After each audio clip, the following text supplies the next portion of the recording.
Aujourd'hui, nous allons parler de l'éclat, le flash. Éclat ou flash ou éclair, un coup d'éclair. Eh bien, avant même que la religion vienne avec une solution pour résoudre le problème de Diabalin, le mental qui a un niveau de conscience supérieur voit qu'il y a un problème. Nous l'appelons l'intellect. C'est la deuxième intelligence ou l'intelligence analytique. Le mental perçoit donc le problème de division, de séparation, avant même que la religion intervienne. Comment ce problème sera-t-il résolu? Comment ce problème de division, de séparation sera-t-il résolu? Après avoir constaté le problème, le mental tentera de le résoudre avec la rationalité. C'est ce qu'on appelle la raison. Le mental essaiera de trouver une solution par la cause et l'effet. Il se dira que chaque cause a un effet. Mais immédiatement, il découvrira qu'il y a une autre énigme car il ne peut pas résoudre la première cause.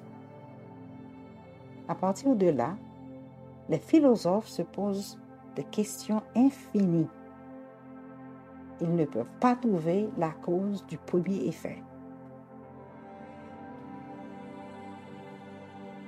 Et si je vous demande, qui a amené ma mère sur terre? Vous diriez, ma grand-mère. Et qui a amené ma grand-mère? Vous continuerez à reculer dans le temps jusqu'à ce que vous arriviez au point où vous n'avez plus de réponse. Au début, c'est facile. Qui vous a amené? Qui a amené votre mère? Qui a amené votre grand-mère? Et puis, on s'arrêtera quelque part.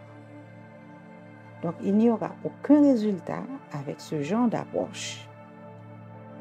Le mental a un autre ennui avec l'intellect, car sa perception est limitée au deuxième niveau d'intelligence. Pour analyser quelque chose, le mental doit le découper en morceaux. Mais la réalité est toujours un tout, un bloc, une pièce. La réalité ne peut être divisée. Une partie de la réalité n'est pas la réalité. Quand j'utilise ma capacité analytique, je ne peux pas résoudre un problème. Comme dans le domaine médical, ils ont besoin de couper et diviser le corps en plusieurs études, comme par exemple l'ophtalmologie pour les yeux, l'orthopédie pour les os, la gynécologie pour la matrice, etc.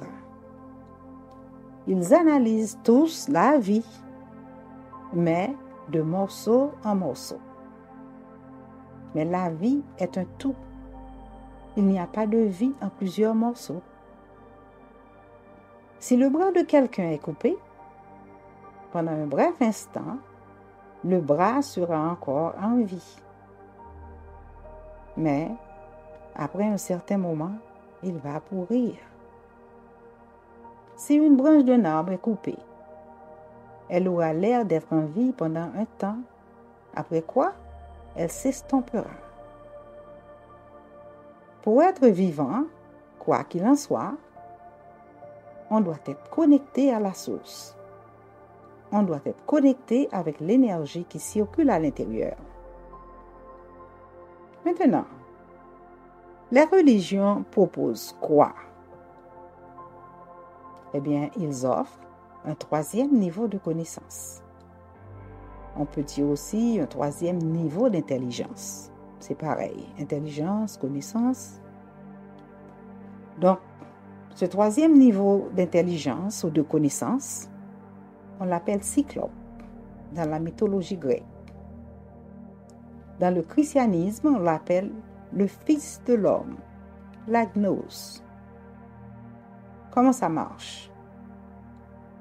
Cela fonctionne pareillement pour tout le monde.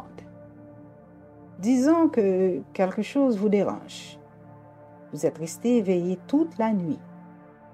Vous pensez à la façon dont vous pourriez résoudre ce problème.